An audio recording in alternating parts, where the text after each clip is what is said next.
10, 9, 8, 7, 6, 5, 4, 3, 2, 1.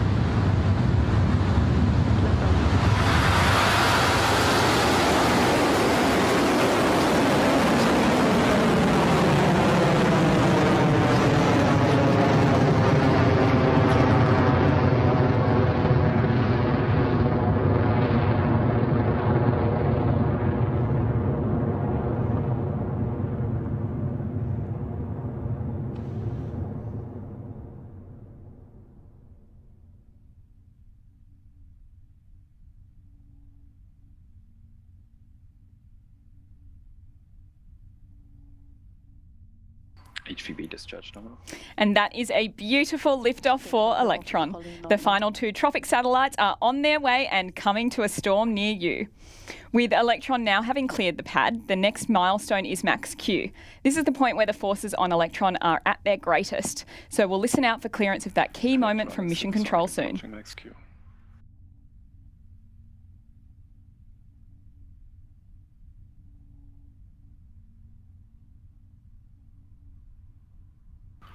Clear max Q. Stage 1 propulsion is nominal. And there we have it. Electron has passed through max Q and continues on the way to space. Right now, Electron is traveling at over 2,000 kilometers per hour and is at an altitude of 20 kilometers.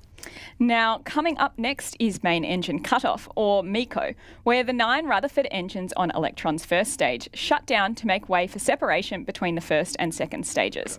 Within seconds, the single space-optimised Rutherford engine on the second stage will ignite to carry the kick stage and the TROPICS satellites all the way to orbit.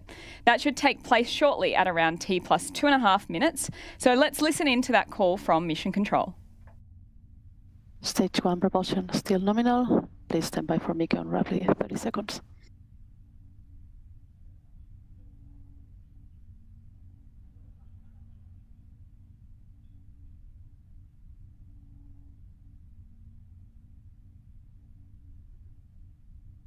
$15 seconds to MECO. AOS at Chatham Station.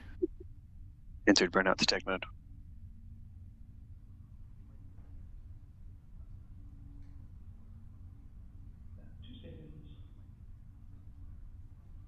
And MECO confirmed. Stage separation successful. Stage termination. And just like clockwork, we have had MECO, Stage 1 and Stage 2 separation and ignition of Electron's second stage. Coming up very shortly, we'll also see Electron's fairings separate and fall away. These 2 carbon composite halves form a protective nose cone over the TROPICS satellites, keeping them safe during ascent. Once we're in space, though, they're not needed as the forces on Electron are not nearly as great. So we can get rid of them and clear the way for payload separation.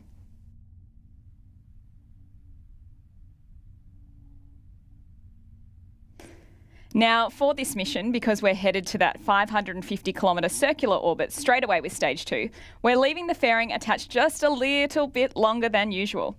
That jettison event should be coming up in the next 20 seconds or so. This is nominal.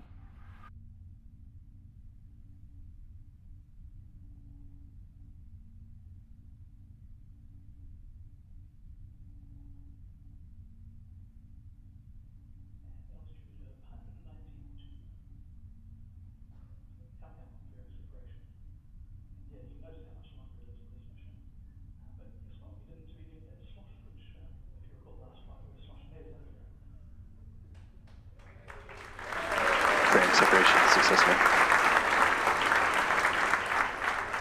And that's fairing separation confirmed. We are at 4 minutes into flight now, and coming up next is a process unique to Electron, battery hot swap. The pumps on Electron's Rutherford engines are powered by electron pumps, which draw their energy from batteries. Once we deplete the batteries, they are dead weight that we don't want to carry all the way to orbit, so we eject the batteries and swap over to a fresh set in flight. That milestone is coming up just before 7 minutes into the flight, so still a ways to go yet.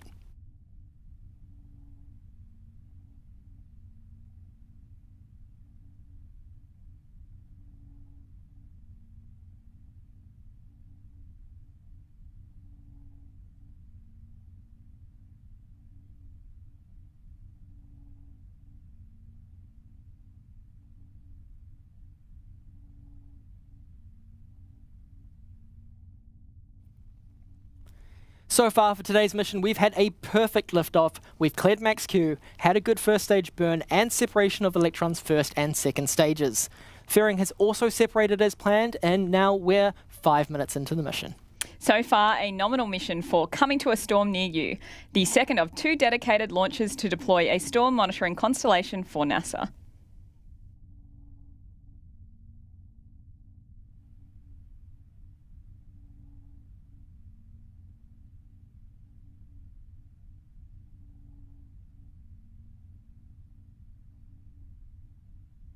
Stage 2 propulsion still holding nominal.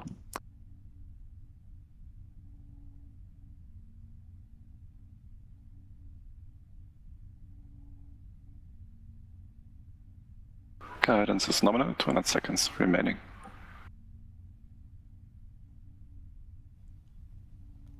Now we're coming up on that all-important battery hot swap. Powering engines with batteries is one of the things that makes the Rutherford engine special. The single stage 2 engine requires a longer duration than the stage 1 engines, so we have to hot swap the spent batteries to a third fresh one. This is one of the final gates to orbit, so let's listen into the operators in mission control for that call. Nominal, approaching hot swap.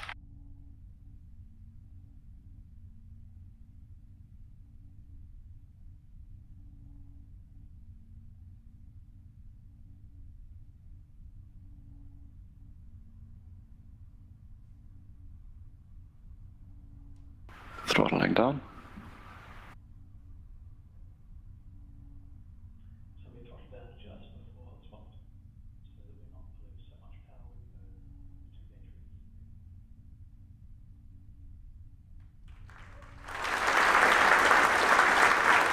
Hot swap successful. And there you have it, a Propulsion is clean nominal. hot swap for the second Very stage jettison, Rutherford engine. correct. Electron continues to orbit with around 2 minutes remaining in today's stage 2 burn. Speed is good, altitude is good, Electron is good, T plus 7 minutes into the second TROPICS mission for NASA.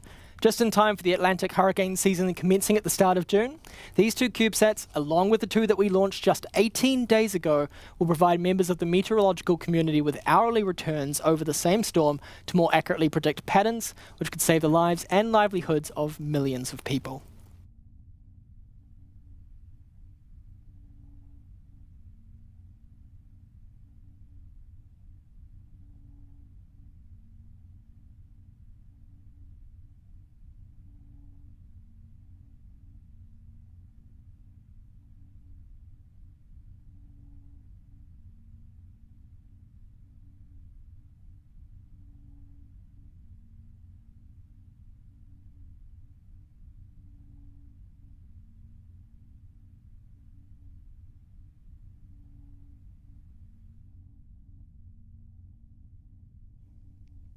T plus 8 minutes in, and we are now around 30 kilometres away from that 550 kilometre target orbit.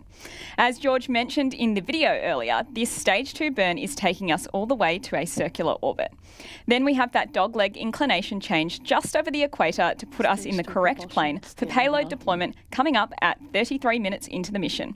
Electron is continuing well at speeds of over 19,000 kilometres per hour ahead of SECO and kick stage separation. SECO stands for second engine cutoff, and you'll know when the second stage completes its burn because the nozzle glowing bright orange on your screen right now will turn back to grey as it cools down after the engine shuts off.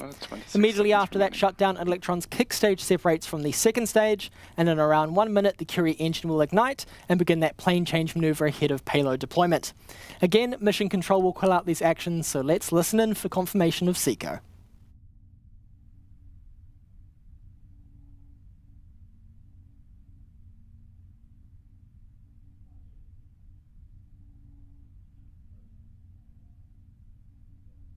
SECO confirm.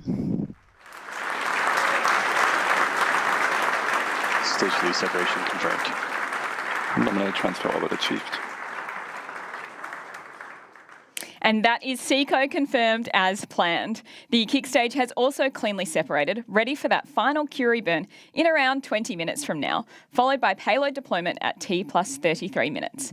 Because this final burn and deployment of the TROPICS CubeSats happens in a ground station blackout zone, we won't get live confirmation of those milestones. We also won't have live video footage of the deployment process, so here's a quick animation to show you what will be happening in orbit just 25 minutes from now.